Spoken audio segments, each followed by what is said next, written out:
How's it going, everybody? Back with another Mustang video. So I wanted to hop on here today and make a quick little video. We're creeping up on the end of the Supercharger build on my 2003 Mustang GT. I have a little mini series going, so I want to keep it right around 20 episodes. So if you haven't checked that out, go check it out on my channel. It's not in depth, but it's a step-by-step of things that I actually installed, supporting mods that I went with. So with that being said, today's video is going to be, I have a list of, breakdown costs and prices and specific mods that I actually purchased to basically support this whole Supercharger build to where it is today. So let's dive right into it. Alright, this list isn't in any specific order, but obviously number one is the Vortec V3 SI kit. When I was, looking to get one of these kits, I was, trying to buy a used one to break that cost down, and so I was posting in all these New Edge Mustang groups, but I was getting a lot of scams. With that being said, someone from Vortec actually reached out to me that worked there and was wanting to know if I wanted to buy a new kit, and I was like, I know the prices of those, and they're pretty high up there, and they don't come intercooled. But so we were crunching numbers, talking back and forth for a couple days, and we actually came to a pretty good price. He actually gave some discounts and basically kind of like a little mini sponsorship. With that being said, he actually gave me the whole Vortec SI kit, brand new to the door, for $3,700. So I definitely couldn't, pass on that. Because when I was looking online, you're looking upward of almost $5,000 just for the kit. I seen some up there, for like, $6,500. So when I seen that price tag under $4,000, I was like, absolutely, what's the catch? There really wasn't no catch. It was the V3 SI that I actually wanted, because at the time I was looking for either the Vortec V3 or the Supercharger, because I really like the self-oiled system on it. So you don't got to tap into the oil pan or anything like that. So I really, liked that whole setup. So yeah, I got the whole kit for $3,700 to the door, brand new. All right, so that brings me to number two on the list. And like I mentioned, this isn't in any specific order. This is just my personal preference on things that I actually went with. But number two on the list is Ford Performance 47-pound fuel injectors from LMR. I was shopping around, trying to get, a good deal, but like good quality, and I read the reviews and stuff like that, and people definitely recommended them. You can go from, I've seen people doing 39-pound injectors to 42 to 60, 80. I just wanted to be right there in the middle, so I went with the 47-pound fuel injectors. Don't cheap out on injectors, guys. I've done it in the past. Don't buy any injectors from eBay or Amazon, anything like that. I definitely don't recommend it. Save yourself the headache and just get the right ones. I know American Muscle sells some good ones, LMR. There's a couple other, websites. It's just whatever you prefer. But with that being said, I paid $340 for those with the adapters because they were the EV6 ones. So I had to get those adapters for the EV1 that go with this car. So $340 for those, and that's number two on the list. Alright, so that brings me to number three on the list. I went with the SCT BA2600 MAF.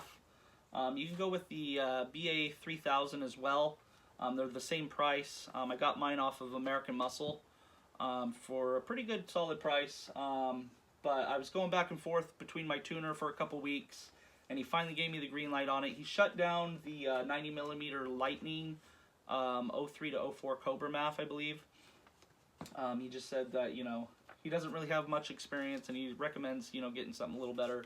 So I went with that SCT BA2600. I think it's rated for 650 horsepower to the wheels, and I don't really see myself going over 600 horsepower in this car. Maybe, years and years down the road, but as of now, I'm wanting to keep it right around 400, 420 max to the wheels, and that's perfectly fine. So that's why I went with the SCT BA2600. And it's a really good quality MAF.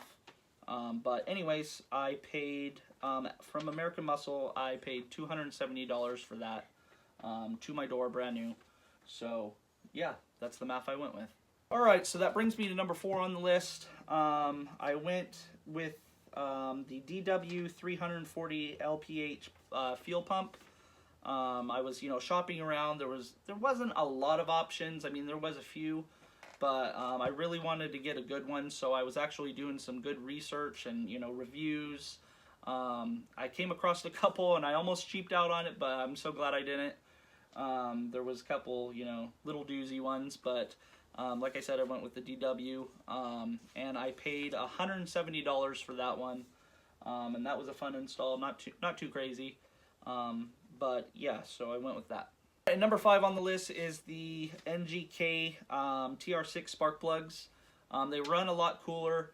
I was, doing, again, research and reviews. I went on Facebook on a couple of those groups. I definitely recommend doing that. Again, don't cheap out on certain stuff, guys. Just do it right. Save yourself the headache. So yeah, I went with those spark plugs because these come, and I actually did the spark plugs a few months before this whole build. I went with the Motocraft, and so at the time I didn't think I was going to boost the car, but yeah, I'm not going to get down that road. But yeah, so I actually ended up paying $45 for those plugs, all 8 of them. So it's really not that expensive. Just do it right the first time, guys. So yeah, that's number 5. Number 6 on the list. So these cars, this is an 03. And with the MAF, it actually has the built-in IAT sensor. With that being said, I had to buy an IAT sensor because I had to do it separately. I have a video on that also, running that whole process. You had to tap into that MAF harness and do a separate IAT.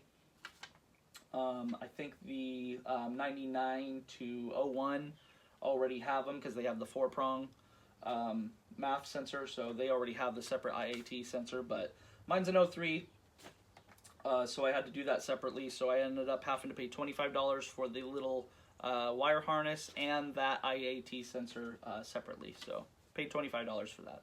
Alright, and number 7 on the list, guys, I really wanted to run a boost gauge setup, so I actually ended up getting like a little, it's not like a pillar gauge, but it's like a little pod gauge. It's different than what I usually see. It uses the little vent. I actually have an install video on that, so if you're interested in taking a look at what I'm actually talking about, go back and watch that. And with the vacuum line and the boost gauge, you don't really have to spend so much on a boost gauge. There's so many different kinds and setups out there that you can go with, but I ended up paying $75 for the 2 things that I actually wanted, the boost gauge and the little pod gauge. So yeah, paid $75 for that. And the last thing on the list, guys, is obviously going to be your dyno tune. There's not really a specific number on this, because I haven't done it yet. So he actually quoted me $850 to $1,300. Mine is an automatic, so there might have to be some transmission tuning involved, so that's why the prices vary. And then I had to pay the $100 for the license, and then obviously $750 right around there for the actual dyno tune itself. So it's going to be right around, like I said, $850 to $1,300. So I don't really know that whole price until I actually get it done. But all together, guys, so that's basically the list that I went with. And like I said, you don't have to, buy every single thing that I actually did. You can, do your research and stuff like that. Every setup's different. So almost $6,000. So $5,925 is what I'm currently at. It could go a little more or a little less, like I said, with that tuning, but not too bad in my opinion. So $6,000 altogether for all the supporting mods, the kit, the tuning, all that stuff out the door. So right around $6,000 is what you're looking at for this whole setup. And like I said, I bought some name brand stuff. I didn't cheap out on pretty much anything. So yeah, so right around $6,000 is not bad in my opinion.